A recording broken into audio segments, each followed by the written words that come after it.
Welcome to Main Street Sports. It is a beautiful fall evening. There's like 3 or 4 fire pits going on outside right now, and it's perfect, man. This is football weather. Like, follow, subscribe, rate 5 stars, and join us as we make our picks. I did an update, and through 6 weeks, you and I are tied at 34, 30, and 2 with our picks. Dang. You went 7-1-1 last week. To catch up to tie, to make it be a tie. Okay. Yeah, that Notre Dame push. Oh, I hate that. Like, I feel like we should just put a hook on everything just because pushes are just gross. It's like kissing your dang sister. Yeah. Yeah, well, Dallas and Green Bay didn't seem to mind kissing each other, so. Oh, for God's sakes. Real quick, before we jump into lines, 2 quick stories that kind of came out since we were last on. Coach Prime had to have a blood clot surgery on Tuesday and was back at practice today. So that may be something to keep an eye on, is if, like, will he keep coaching if these persist, or what will happen there? I think in the last, gosh, it's so hazy because I forget like who I've talked to about this stuff and where I've read it, but like last game he was like seen sitting on the sideline. Yeah, yep, and like, but he was still coaching. Like he was still like grinding through the pain because he was having like that, the pain that comes with blood clots in your leg and stuff. Like, so I mean, he's obviously, like, some people are trying to spin this in a way that he's like, oh, he's just trying to like excuse his way out, and it's like that's such a horrible take. No, I mean, this guy freaking was in the hospital pretty much all summer. Yeah, I mean, like, he's not coming up with an excuse to bail out of Boulder just because his kid's not there anymore. Like, that's such a stupid hot take. That low-hanging fruit. Yes, that's the perfect way to put it. And the second story is old Billy B's time could be over at North Carolina as early as this weekend. Yeah, I'm not sure exactly where all this info is coming from. Like, because you saw the report that like he's trying to get this buyout. Yeah. But then you saw where I don't know the timeline. Maybe because there was a statement made by Belichick and the AD that said like they are both in support of each other, and like, what was the timeline there? Do you know? Well, the last thing I seen, I think it might have been Pete Nakos from On3, was saying that I just think of the text I sent earlier when I see that now. No, Nakos was saying like they're trying to agree to a mutual terms, and Belichick agreed to he will take a lower buyout if he can find another job in broadcasting. Mm-hmm. So yeah, I'm not real sure. I mean, I heard that, but I was just like, I wasn't sure if like that report came out first. Yeah. Comparatively to where the two sides, Belichick and the AD, made the comments. I believe North Carolina's off this week, and then they play Cal Friday. Yeah, and like, I guess really it's neither here nor there. Like, I think it's just an inevitable thing. Like, just cut the string, because like it's obviously not working. Yeah. So. And don't dig yourself in a deeper hole than what you're already in. Yeah. So now, if we want to jump to lines. No, I don't. Okay. Because this is influential. This just came out at 8:30 Eastern time, so it's a couple hours ago. Pete Thamel reports Oklahoma quarterback John Mateer is upgraded to probable for the game this weekend. Yeah. Yep. So I did not know if you knew that already, but yeah, I was just gonna wait till when we talked Oklahoma, Texas. Okay, I did not know that. So there you go. Yep. That changes. That's probably why the line changed from 3.5 from Texas at the beginning to 1.5 in favor of Oklahoma. Yeah, because that's how far it's moved. It's Texas -1, at least on Bovada. Oh, okay. So, well, then that's different than what Joel Klatt said today. Yeah. So. And it opened up Texas -2.5, and then it's kind of just been going up and down all week. Yeah, it's been everywhere. I feel like so. As it should. Red River rivalry, right? You know, at the Yeah. beginning of the year, I said how much I don't even like that rivalry and I Yeah. don't like to watch, but I will be watching this one. Yeah, This is rooting hard actually for one of Texas, those. probably. I hate. Oh my gosh, dude! There's no way you can have both teams lose. I know. Okay, we'll jump in real quick. North Texas USF is tomorrow night, and it opened Underrated game. Yes, it opened at 1.5 for North Texas. It's down to 1.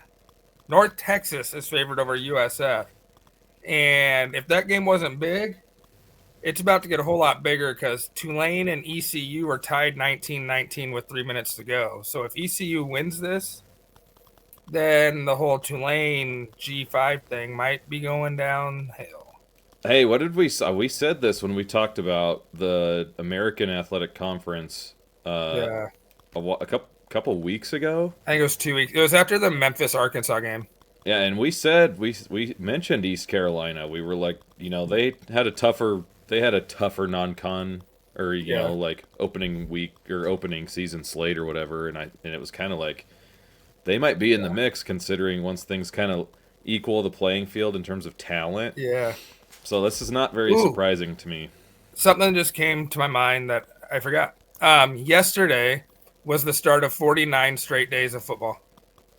Yes. Between college and NFL. That is fun. Yeah. And we're so busy doing our other activity tonight that I didn't even honestly I'm kind of mad now that I have not been watching ECU Tulane. It's been fantastic, but I'm mad I missed out on Kirkering just throwing the game away. Yeah, so like I guess while you were watching college football, I was watching the Dodgers and the Phillies go to 11 innings and can I just tell this story? Yes. Yes, and then we'll jump back to North Texas and we'll restart our lines. Okay, so Orion Kirkering comes in to relieve Jesus Luzardo, I believe is who was on the mound prior to him entering the game. And the whole deal was like they were just playing matchup to get through Kike Hernandez, right? Yeah. Well, somehow I must have lost track because there was 2 outs when he came up to bat, and then he must have got on base via walk. And then up comes Andy Pages, you know, the always dangerous Andy Pages. And he hits a dribbler, kind of like a bouncer back to a Kirkering. Kirkering kind of fumbles it, goes to the ground, he has to pick it up, but Pages is just jogging down the line. Now there's 2 outs. There's 2 outs in the bottom of the 11th. 1-1.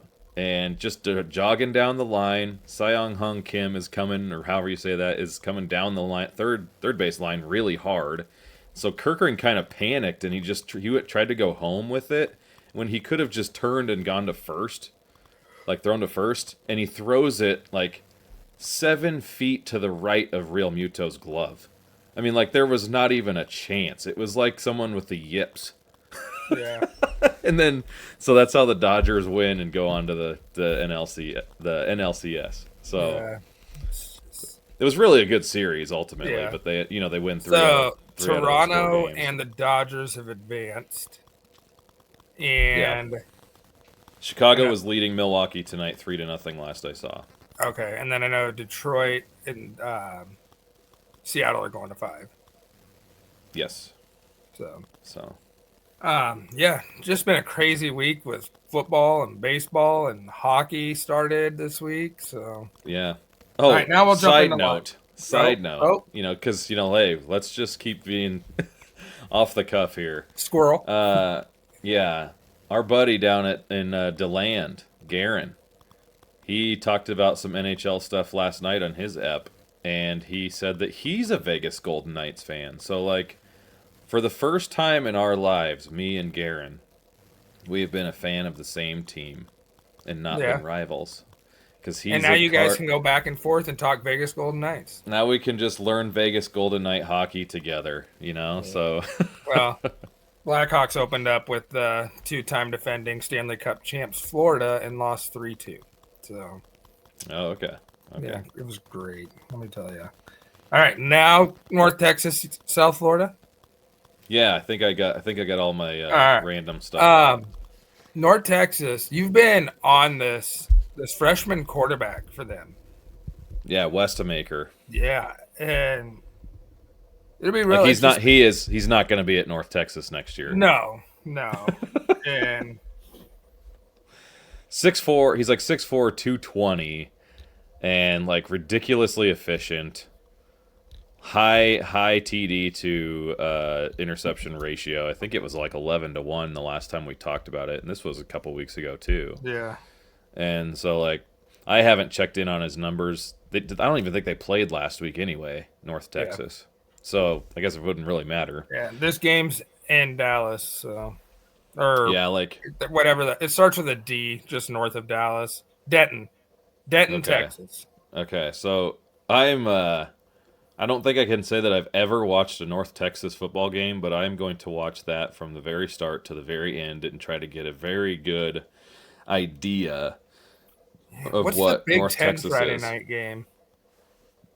Rutgers out at Washington. Oh, they're yes, yep. Yeah. Well, I know what I'll be watching. Rutgers gets the Friday night game all the time. Yeah, I know. Well, and we'll talk about that for next week, because next week Louisville and Miami play on a Friday. Ooh, that's kind of nice. Yeah, and we'll just have to see if Miami. Oh my gosh, dude! Like, let's just talk one more thing. Okay. The thing I sent you guys today. There's a real possibility, like not a real. Oh possibility, yes. But there is a crazy scenario out there that's not all that far fetched. If those of you who love this SEC and know how deep it is, there's a possibility that 11 of your schools could go 5-3 in conference play and have an 11-way tie at the end of the year. That would be the SEC's nightmare. Talk about the depth of the SEC coming back to bite them in the butt. Yeah, and remember, beginning of the year, I think it was you that brought it up. Yeah, it was you. That there was like a way that the Big Ten could have a 7-way tie at 10-2. Yes, that's exactly right. I don't know I don't think that's possible now. I mean, I should have to go back and check on what games are still in play there and how many would be left, because I don't know, like, if anything's didn't go the way of it yet. So, all right. Well, since we can't seem to get through, I'm gonna take South Florida to cover the +1. Man, give me the North Texas freshman, dude. Like Westamaker. Everybody wants to just go roll with South Florida because, well, they beat Florida and Florida just beat Texas and Texas played Ohio State close. You know what? Give me the North Texas Mean Green, who stomped Washington State 59-10. Yeah. So. Yeah, it'll be interesting. Our next game we have coming up is going to be the Ohio State Buckeyes, 14.5-point favorites going to Champaign. This one's interesting to me. This one feels like a game that Ohio State could get beat in. Yes. Yeah, 100%. And that's why it seemed interesting, because I think Ohio State will win, but I don't think they'll cover that 14. That's a lot. That's a lot. I believe in Luke Altmaier. I think that in college football today, with the dynamic of kids, just the way that kids think, right? Yeah. When things start to snowball, it's really hard for kids to bounce back and to stop that snowball. So I'm referencing the Indiana debacle. Yeah. You know what I mean? Like, okay, they wiped the floor with you in 5-6 straight possessions, and now it's like I don't really feel like coming back and trying to, play our way out of this, at this point when it's already 35-7 and, yeah. So I'm not saying that every kid is like that, but I just think that that's going to happen more often because resiliency in young individuals is not at the same level as it once was for, say, dudes that grew up in the 90s or played in the 90s or whatever, that were just like beat your head into a brick wall 8 million times, and if it doesn't go down, do it again and do it one more time. Like, that's not the same belief system that a lot of kids these days have. Yeah. So No, like the only thing that I can think of for Ohio State is Julian Sand last week decided to finally throw a ball more than 10 yards and hit 3 deep shots. So, yeah, there's but an interesting stat that I wish I could get my hands on. Is exactly what you're talking about. Like, okay, flight yards from ball, like from leaving the hand oh to yeah, where the yep, receiver is, like how far is that ball traveling yeah, before catch? Because even when you go yards per completion, the yeah, yak yards plays a lot into that. And you have a dude like Jeremiah Smith and yeah, Carnell Tate and all those guys, that's going to inflate that number up when you're hitting 3 yard arrows and screen passes. And, you know, it's the same thing that they're yeah, very critical of Dylan Raiola on, yeah. you know, so Well, and I think, it was Levi that brought that up to us this year. He was talking about like quarterback stats are insane, but we're not seeing the ball through the air. It's a lot of screens and slants and yeah. letting the receivers.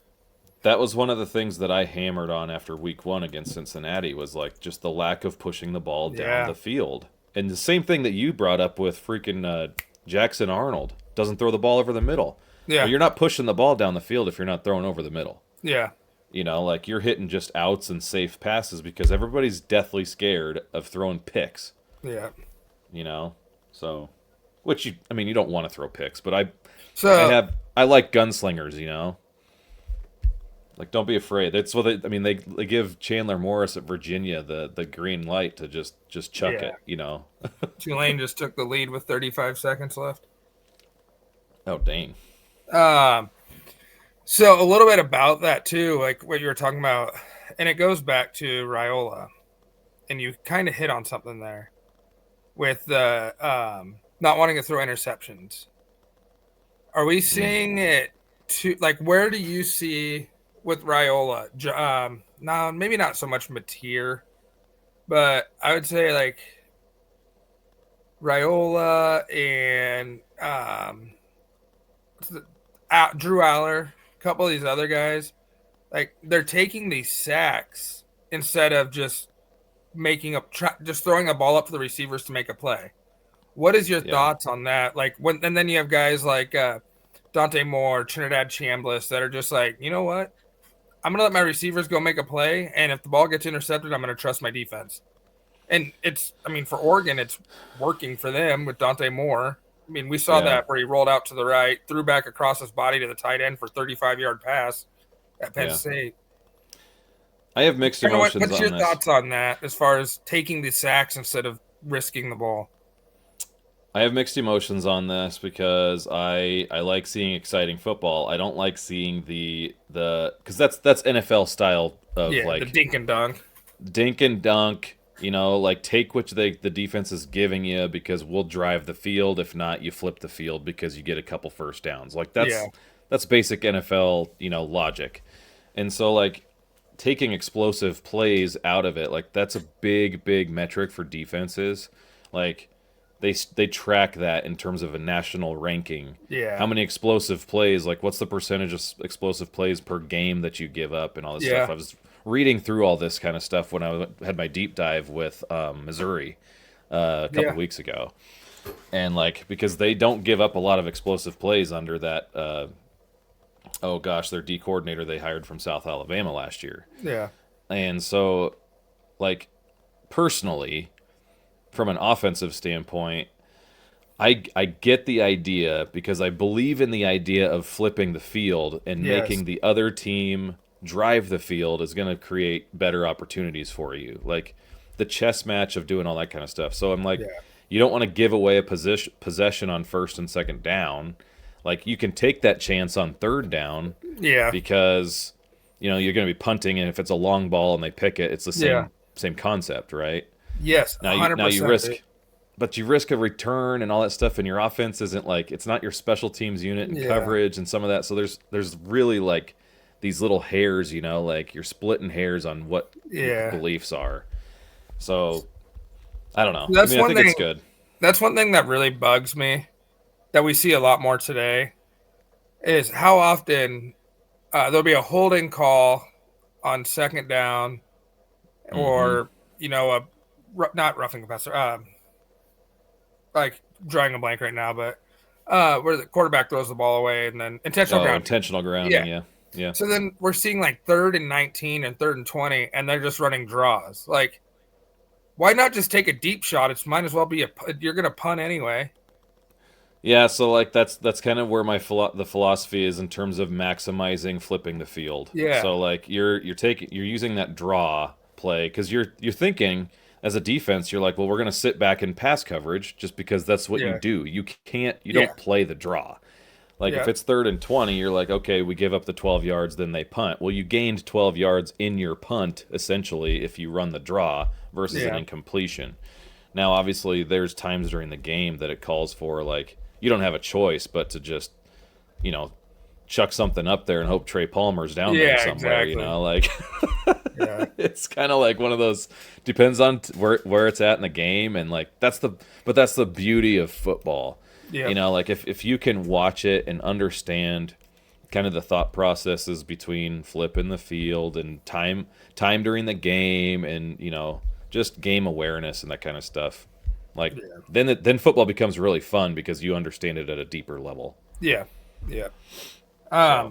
So back to Ohio State. Great questions, dude. Like, dude, gosh, good one. So home game for Illinois. We've seen how hard it is to go on the road. Julian Sayin did all right up at Washington on his first road trip. I think this will be a little bit tougher. Does Illinois hold out the red? You know what I mean? Because Washington didn't do a good job of leaving Ohio State fans without seats. Yeah. And Ohio State's going to find a way to get in. They're going to have a decent crowd there. Probably 15,000? I don't know what their stadium holds. I don't either. So. I'd say there's going to be a good, we'll call it 10% of that stadium will probably be Ohio State. Sure. So. I mean, I was not impressed with the O-line of Illinois during the Indiana game and some of the dialogue we just had tonight about the size difference between them and Indiana's, them and Oregon in the trenches, and like now I'm kind of confused because like Ohio State's D-line's really, really, really good. Yeah, and their linebackers and their DB. I do think that like. I guess the difference between Luke Altmaier and Damon Williams, like if we really want to dive into this, Luke Altmaier's probably has better pocket presence. Yes. Because Damon Williams is more of like just like he's similar to run.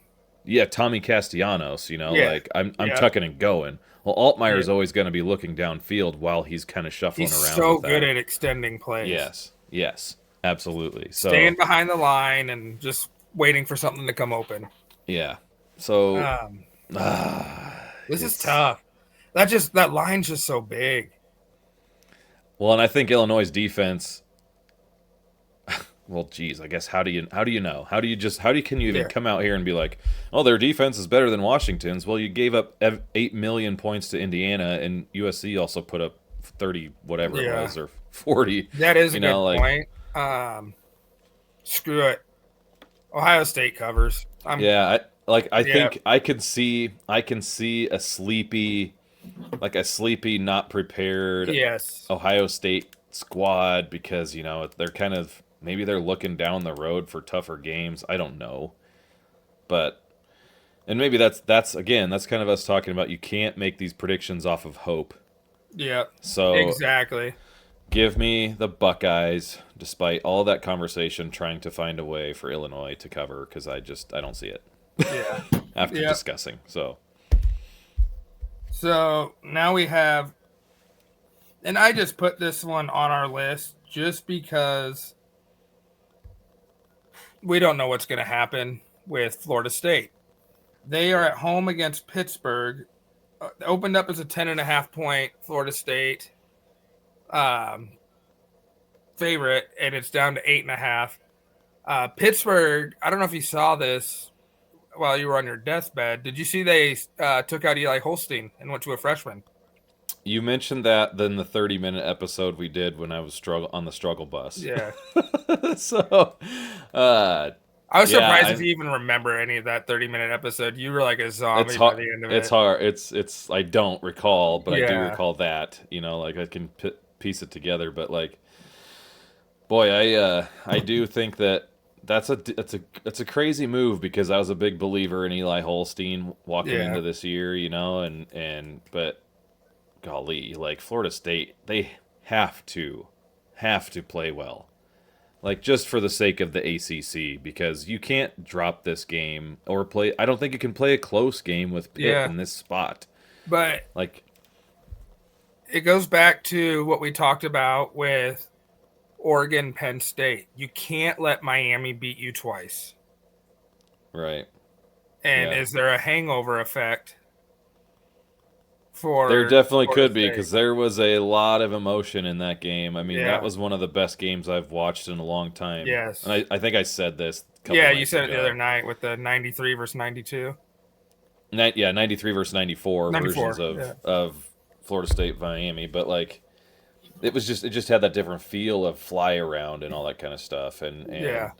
like I just don't think like Florida State did that week 1 and I didn't see enough of the Virginia game to know because I was at the local high school game that night, Yeah. like so I didn't see that, but I saw the times I have watched Florida State, I'm just like I'm impressed.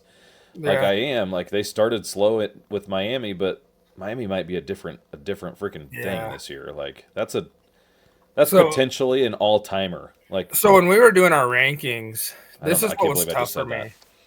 This is what was tough for me on our rankings.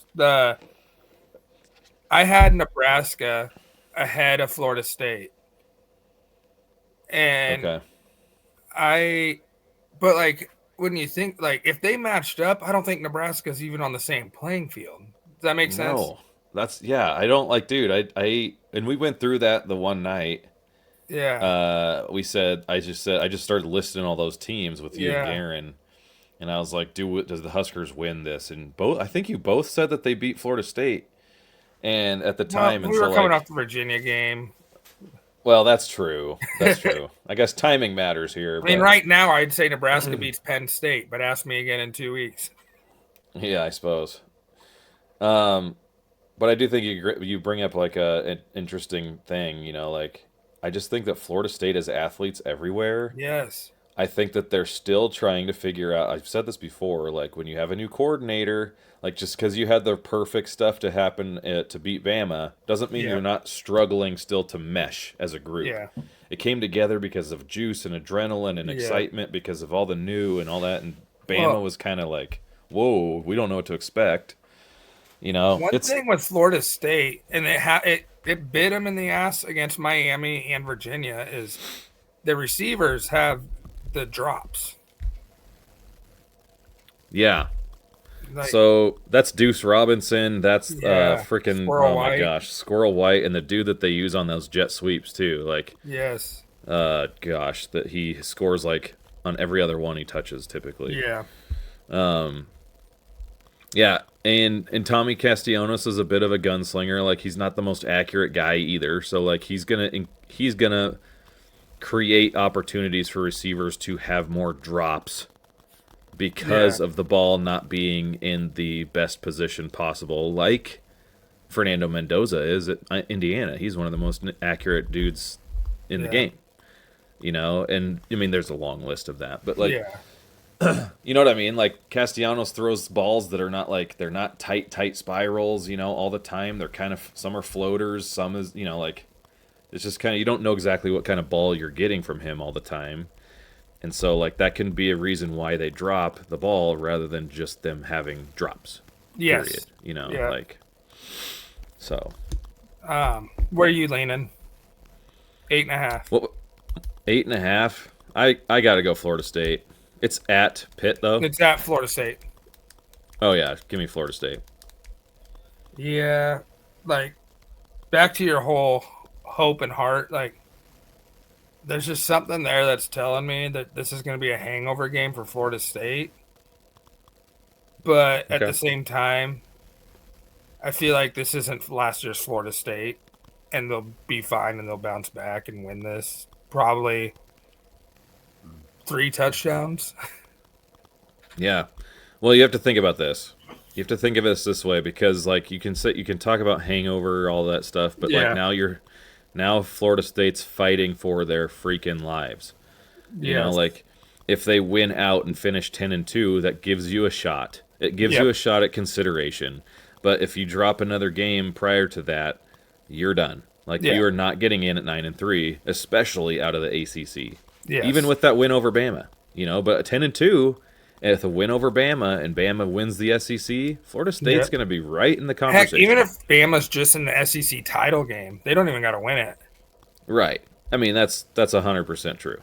Yeah. Like, because your teams that you beat, and naturally, they should kind of pull you along with how good they do. You know, like. Well, and honestly, like,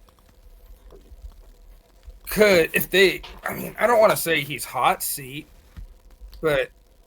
Is Norvell hot seat if he loses another game? I think it depends on when. Yeah. But I mean, like, you can't. I don't know. I mean, after going 2-10, and you brought together a team that, like, I mean, it was like, oh gosh, it's like the Vegas Golden Knights in a freaking, you know, what do they call those things? You know, the expansion drafts. Yeah. You know, like that's basically what Florida State is. Yeah. They just took a bunch of dudes and hoped that it was going to mesh. You know, and it kind of has meshed. Like, I don't want to say it's a failure because it's not, but it's an interesting thing to watch. And I actually, like, as much as I've never been a Florida State fan in my entire life, and like I do kind of find them a very, very intriguing on my short list of schools that I'm somewhat watching, I guess, all year. You know, my list of 16 teams, as you say. Yeah.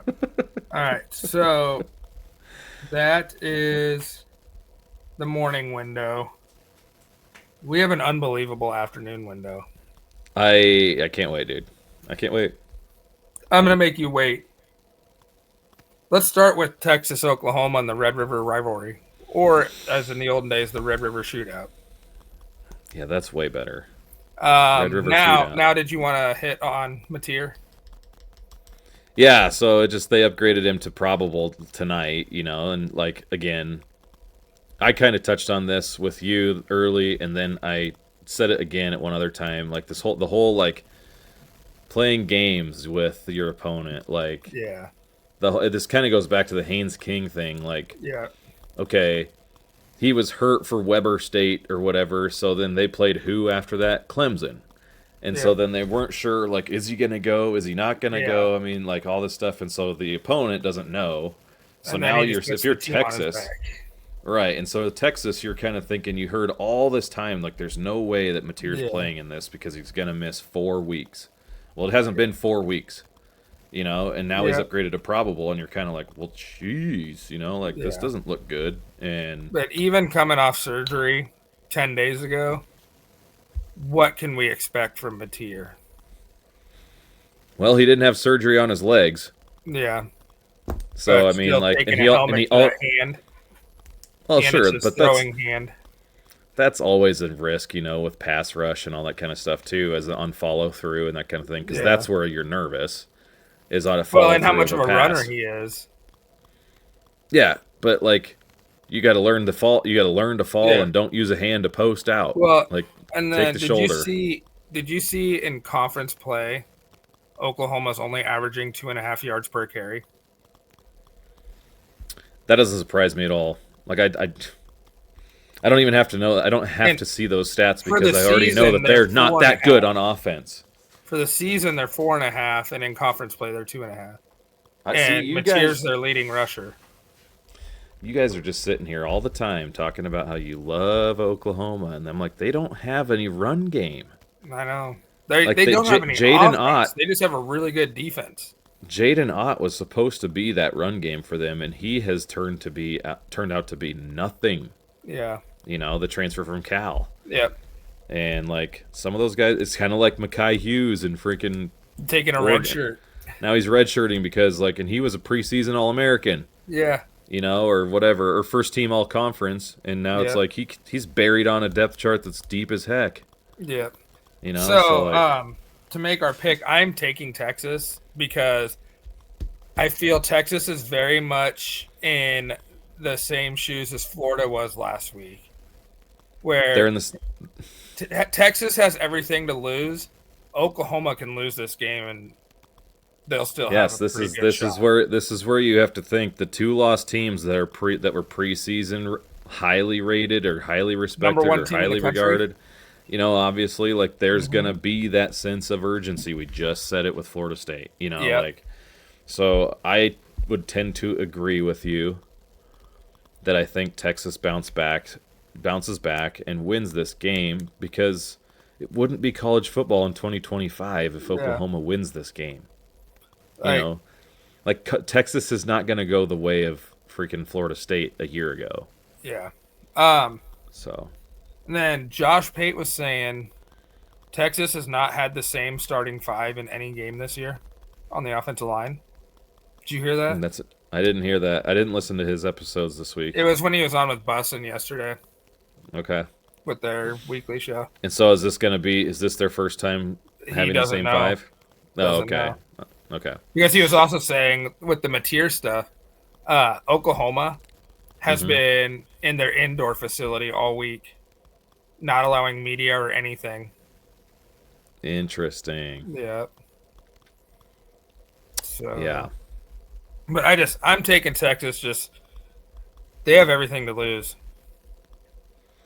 Yeah, and I just like there's tape of Oklahoma. Like there's a difference here because in the Florida game, it was in Gainesville.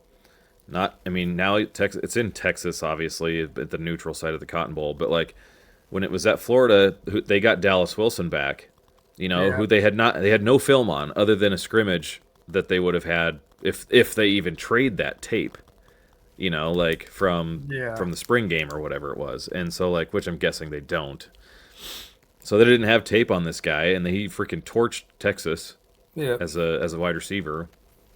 And like, you don't have that same luxury as Oklahoma. Like what you don't have a hiding weapon that hasn't played yet this year. Yeah.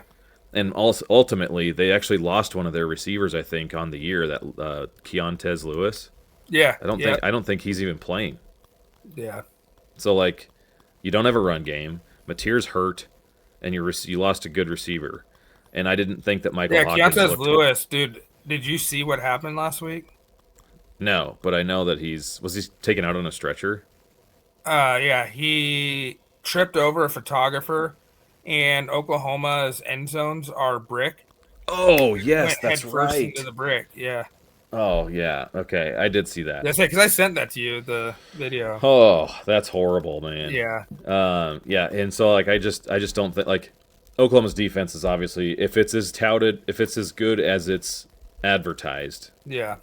And Texas can't figure out what this game is going to be on offense. Like, this could be the most boring version of the Red River shootout, or the lack thereof, because it ain't going to be a shootout. Yeah. It's probably going to be 10-6. This is going to be like Big Ten 1994. Or what was it? 2014 Alabama LSU 9-6. Yes, perfect example in terms of modern day. Yeah. So who are you going with? It's going to come down to a defensive touchdown. Yeah. I'm calling it right now. It's gonna be like the Rocky Calmus, Teddy Lehman freaking jump over diving the line, over the offensive line, knocking the ball out of Phil, not Phil. Not Phil Sims. It was what the other Chris Sims. Chris Sims. Phil Sims, man, he's huge. He's old. But it's gonna be like something like that. That's gonna change the game, and that's gonna win it. So let's go with the Sooners. Whoa. I know. Okay. I'm gonna rinse my mouth out with. Do you want to borrow my hat? I might need some freaking. Well, I don't drink anymore, so I can't really do that either. I skipped a morning game. Let's go back. All we have is time. It was down on the list, and it is an 11 a.m. game. Okay. Alabama. Oh, how could you miss that one? It was down on the list. I didn't because I'm looking at the early lines that I'd sent. So that one's not in order. The second one's in order. Alabama is It opened at 3.5. It's down to 3 at Missouri. Ooh, and you guys think I'm just full of crap. So, oh my gosh, dude. Give me the Tigers. I'm going to start with my pick. I'm using my pick right now. Just give me the Tigers. Okay. No, I'm going Alabama. Missouri has the number 1 rush offense in the country. And Alabama Missouri rushes for 262 yards a game. And Alabama only gives up 146. So it'll be strength on strength here. Yep. It's a few of those games this week. Yeah, Jam Miller had the first 100-yard game for a running back in the Kellen DeBoer era at Alabama last week against Vandy. Did you say Kellen? Kalen. Okay, thank you. Just wanted our listeners to know that you do know how to say your own favorite head coach's name. Kalen DeBoer, yeah. Okay. I'm just getting excited talking Alabama. No, I got to repeat. I'm getting excited talking Kalen DeBoer. Yeah. Okay. Because you wouldn't meet someone that hated Alabama more than anyone until Kalen DeBoer went there, and it's just like, who, me? No, I never hated Bama. Oh, dude, I'm right there with you. Yeah. I did not like them, but I don't hate them now. Yeah. I mean, I'm not gonna root for them in this game. You know, I root for them against Georgia, but anyway, I think that Missouri's defense, after diving into the stats from what they do defensively.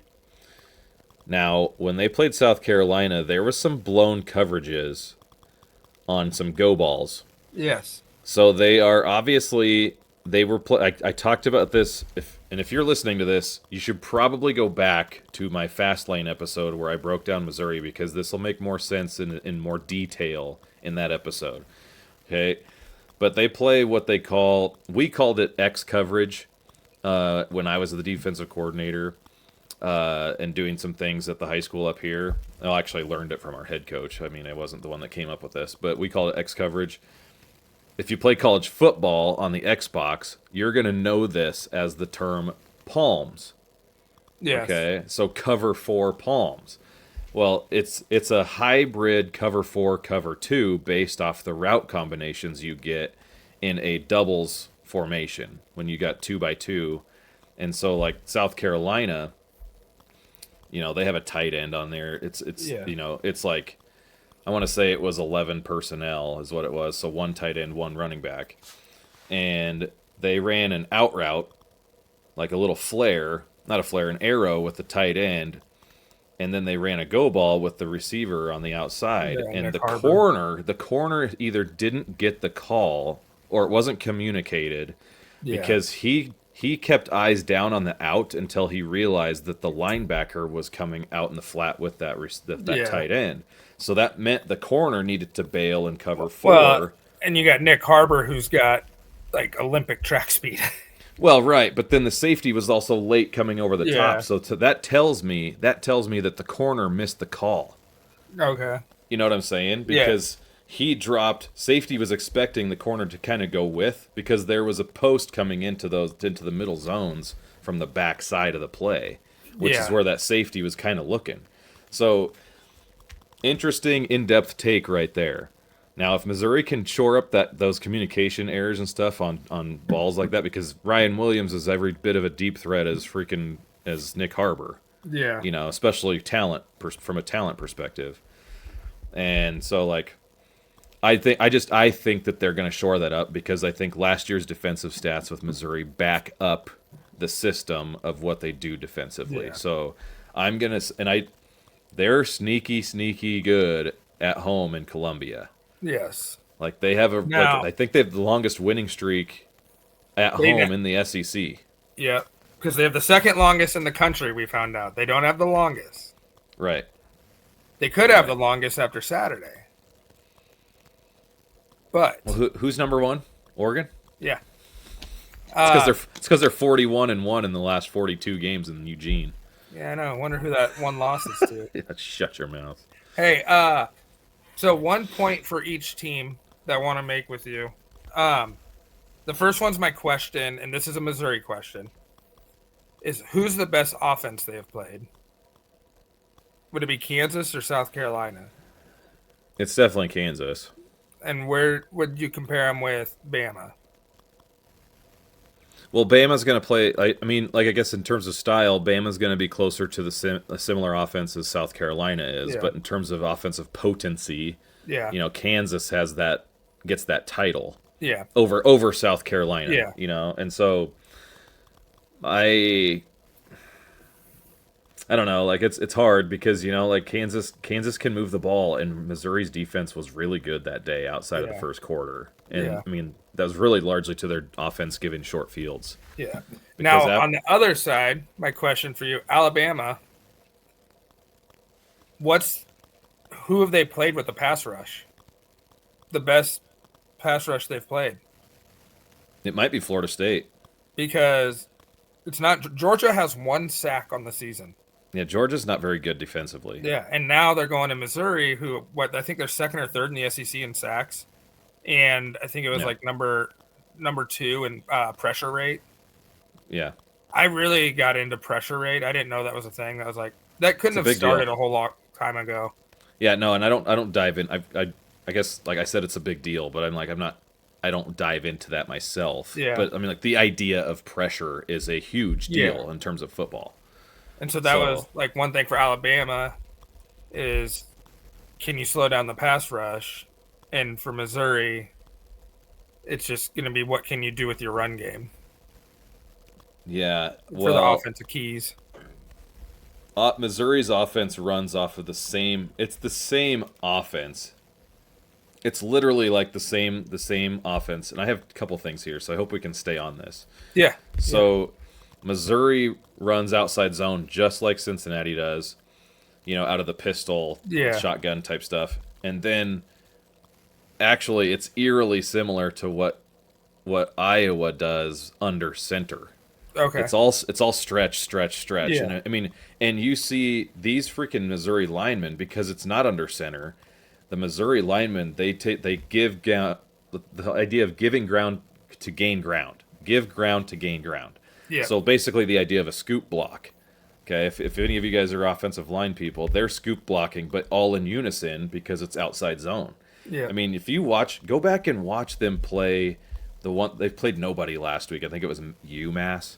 Yeah. Like it was actually kind of fun to watch them because they were moving so fast from the initial point of the play to like 2 gaps over on outside zone. And then Ahmad Hardy's so good with his vision that it's just like once he sees that first crease that take place, it's just boom and go. Well, we saw Vandy broke a 65-yarder last week. Yeah, I mean, like, I think, dude, the other piece to this is watch this certain formation that Missouri likes to sit in. They like to sit in trips, but they move the tight end over to the trip side and cover him up. Yeah. So there's only 4 eligible receivers because it's not an unbalanced look and leaving the tight end on the weak side. So it's trips Y over. The Y is moving over. Yeah. And so they have the trips, tight ends covered, and they run these little. It puts the defense in a look that's like. It's basically opening up the third receiver's out route. Because there's two clear outs and an out route, and they throw that ball to the number 3 like every freaking time when they're in that formation. So like watch those formations right there, because they gain like 10 yards every time they sit in that formation. It's nuts. Yeah. All right, it's a matchup nightmare. It's a matchup nightmare. So we're already at 50 minutes, and dude, you get me talking scheme, and I'll freaking turn this into a giant. Let's do. For wrapping up the afternoon window before we get to night, can we do 2 quick hitters where we just pick? Yes. Okay. Yes. Yeah. First one is going to be TCU is 1.5 point favorite against Kansas State. Kansas State's had a little bit of a bounce back these last couple weeks because they're running their quarterback. Yeah, but they got screwed last week too. Yeah. Is it at K-State? Yes. Give me K-State. I'm going with Kansas State too. Jeez. And then the other one is going to be Iowa State -3 at Colorado. Iowa State. Yep.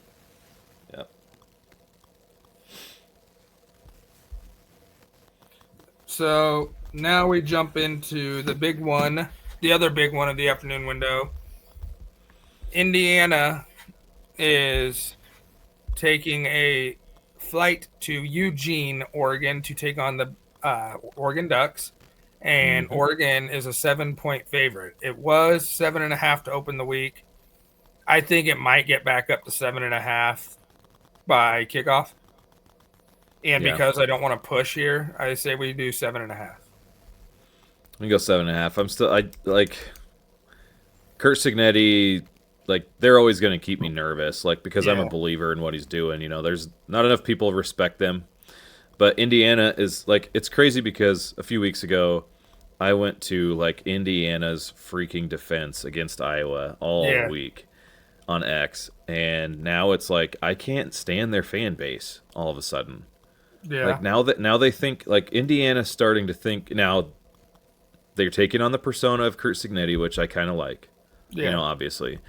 But they're kind of like that whole, like, I am the next coming of Jesus type mentality, you know? Like, it's crazy how that's morphed in a few weeks. Yeah. And so I think Oregon's going to win this game. I believe in their win streak. I believe in Dan Lanning. Personnel is just better, you know? But I will say that this is the first test. This is the first test the Oregon secondary will really have. Yeah. Because Elijah Surratt and Omar Cooper Jr. are legit outside threats. Now Cooper has the drops issues lately, but if he gets going, if Cooper gets going, this is going to be a dang ball game. Yeah. Well, the thing is, will Mendoza have time to get the ball off with Ungolele and Tuioti coming off the edges?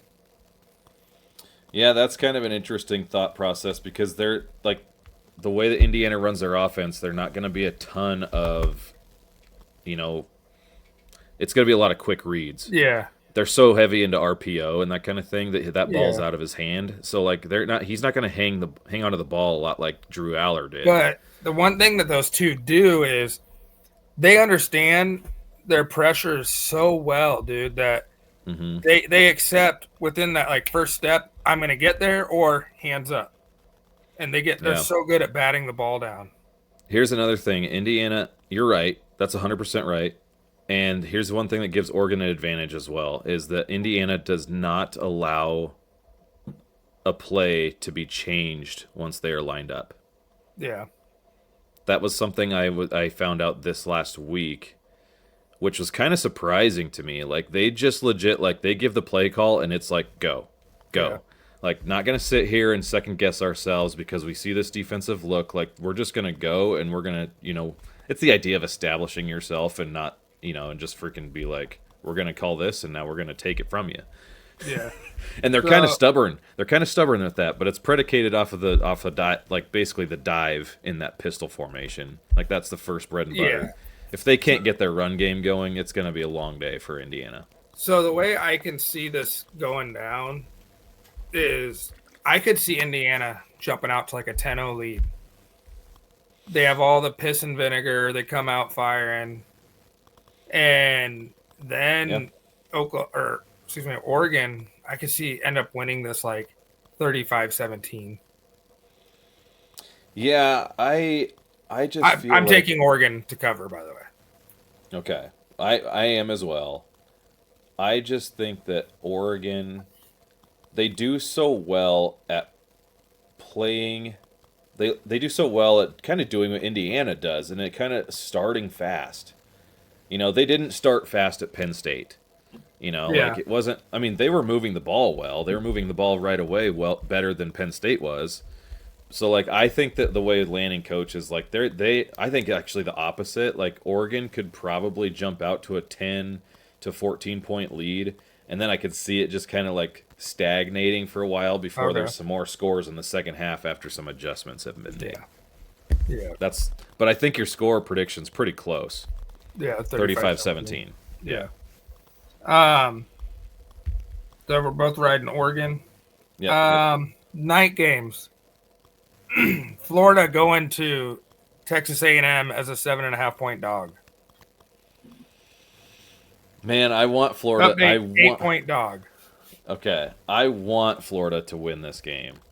So do Only I. because I'm just like, because you can't think in white and black ultimatum type thinking in college football, like, oh, they lost this game so they suck.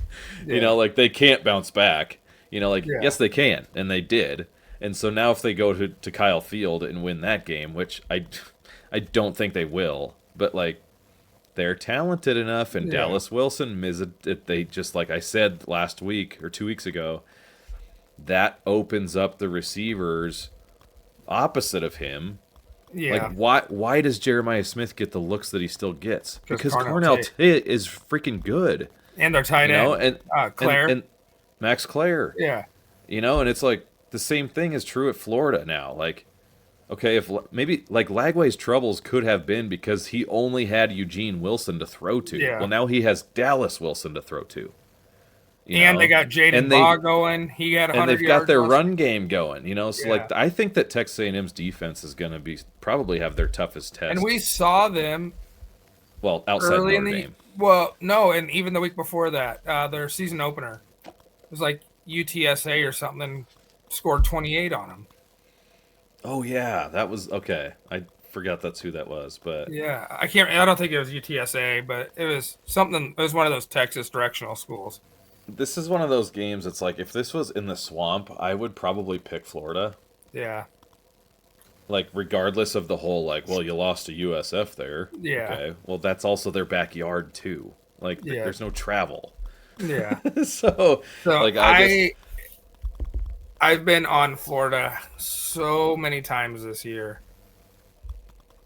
I just think that Texas A&M offense is going to get rolling. We've seen Kyle Field at night, and that's a fun place. So I'm going to take the Aggies to cover 8 against okay. Florida. I am taking A&M to win. I will take Florida to cover. Because I believe in Florida's pass rush. Yes. I also know that Marcel Reed is not very accurate in comparison to a lot of other quarterbacks around the country. No, that Notre Dame game, he was like 17 of 32. Yeah, no, I mean he's like right at 60%, which is like way middle of the pack in terms of the country. So, and like, I mean I really want to know, is Texas A&M's defense really as good as I think they are the last couple weeks, or do they have, because they gave up 40 points to Notre Dame, like, so like I don't know, like and Auburn has no offense. Right. Mississippi State, I don't think Auburn's defense. I don't think Auburn's defense is as good as Florida. No. So like, and that was a very very tight ball game, just like Auburn Oklahoma was. Yeah. So like, again, I'm taking A&M in the magic at Kyle Field. Okay, but Florida covers the 8.5. Is it 8.5? No, it's 8 straight. It opened at 7.5. Now it's 8. Either way, I feel fine because I think at worst I get a push. I think it's a 1 possession game. Yeah. Okay. So a couple. Georgia, Auburn. Georgia going to Jordan Hare, favored by 3. This line makes no sense to me. It makes no sense. Me either.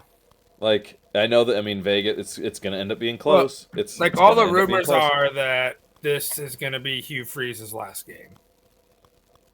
Well, and if the players think that, they're trying to play to save his job. Yeah. Like, okay, like there's that level of it. But, and it's in Auburn.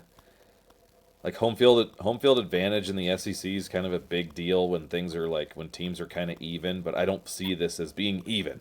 No. So like I just believe in Kirby Smart. As much as I don't like Georgia, I know that they have a great coaching staff. Yeah.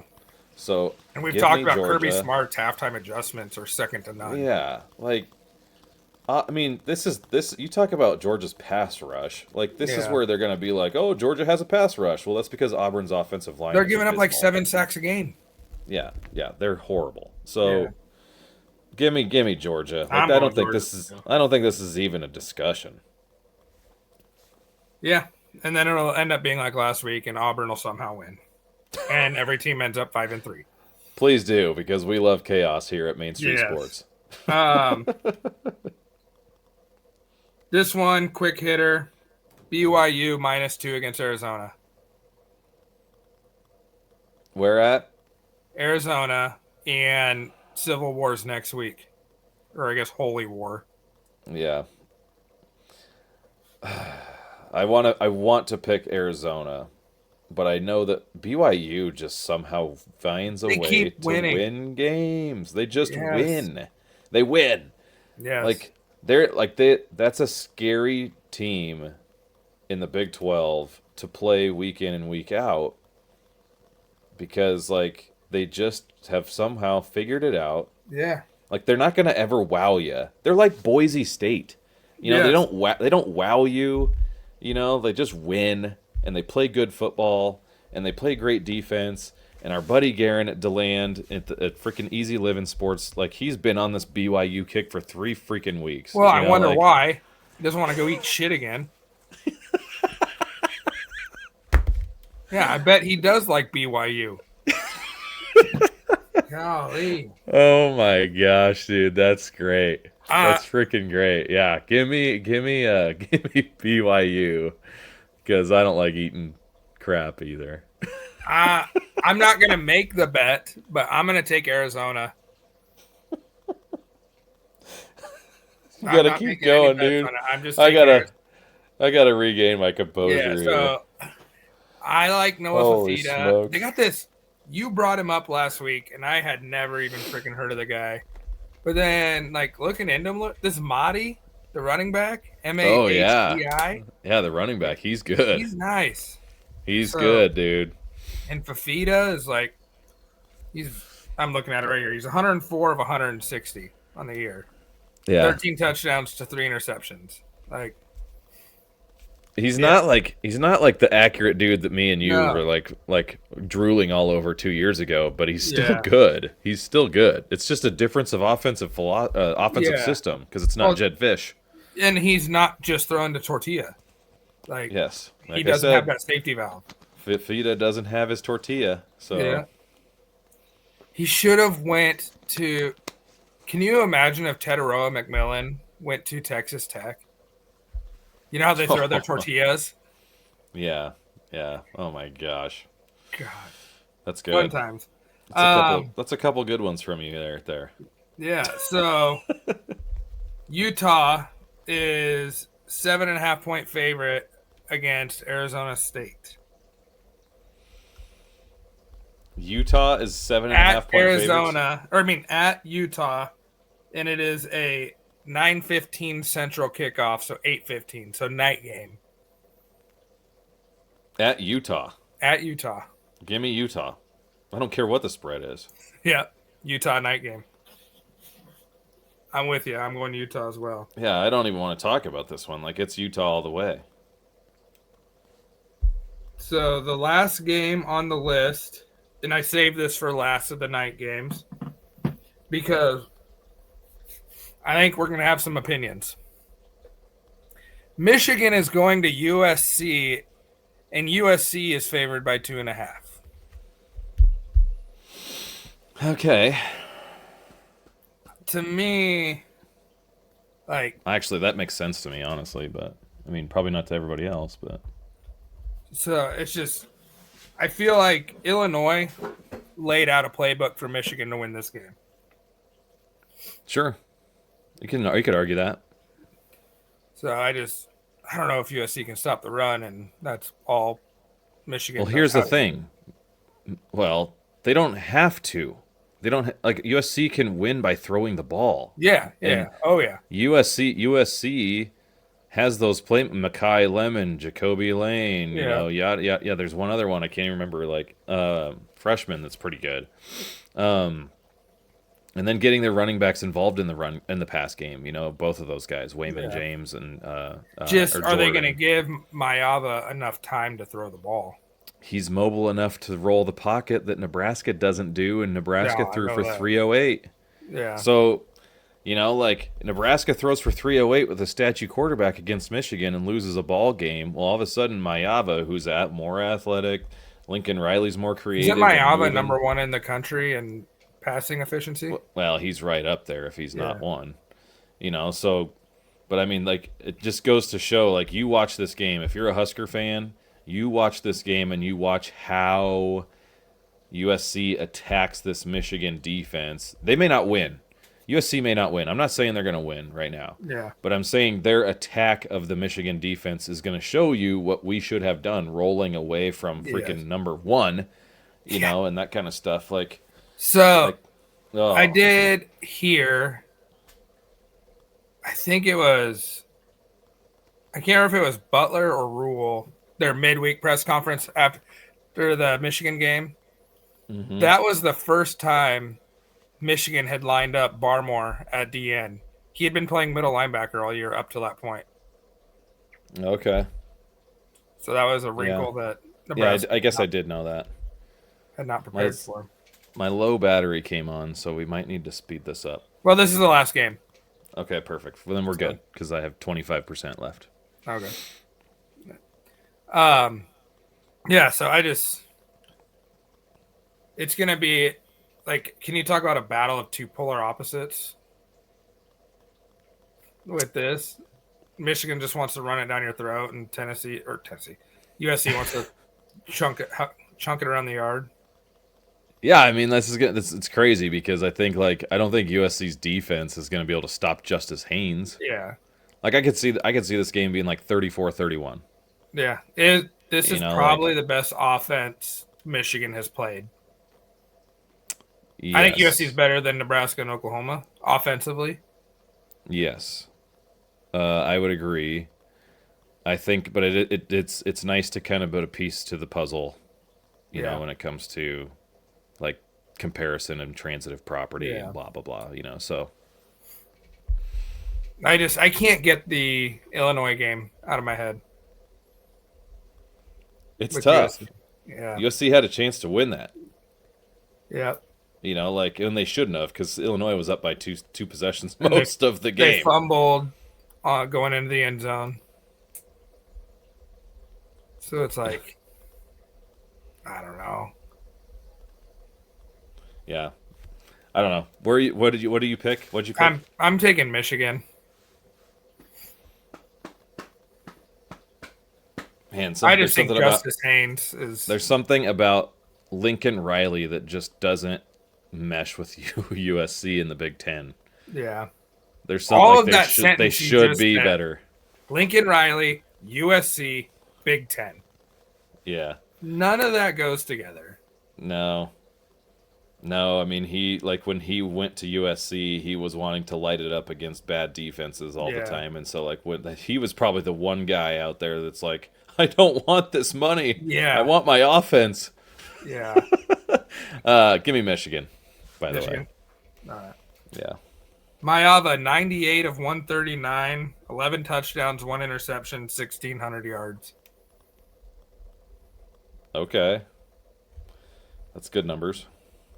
And then Wayman Jordan has 537 yards and 5 touchdowns. Justice Haynes, with 8 more carries, has 654 yards and 8 touchdowns.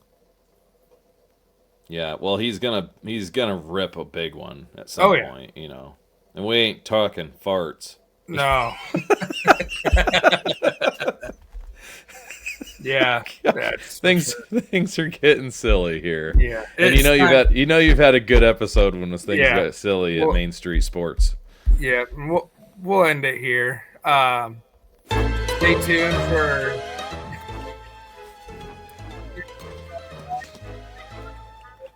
And just go look at the schedule for next week, people. Go repeat yourself because I know that didn't come through.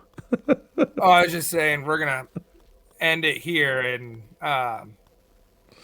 You stay tuned for Sunday when we have our recap. But we will. I mean, I don't know. I might do a scoreboard show Saturday night on audio only. I don't know if you're going to join me or not, but I want to kind of get back into the swing of things after being on my deathbed for 7 days. So yeah. But I'm just telling you guys, I'm going to give you a heads up. No pumpkin patch next weekend, folks. No. Like, don't do it. If you're listening to this Friday morning, you better take the kids out of gosh dang school and get to a pumpkin patch before the USF game, because the only time you have to take a kid to a pumpkin patch any time in the future is probably tomorrow before 6 o'clock. Yes, because next Friday and Saturday is looking real nice. And we have football for the next 48 straight days. So maybe just don't go to the pumpkin patch at all. Yes, don't do that. So, all right, well, like, follow, subscribe, rate 5 stars. Kale's going to hit us with the exit music as he says goodbye and rips a long fart.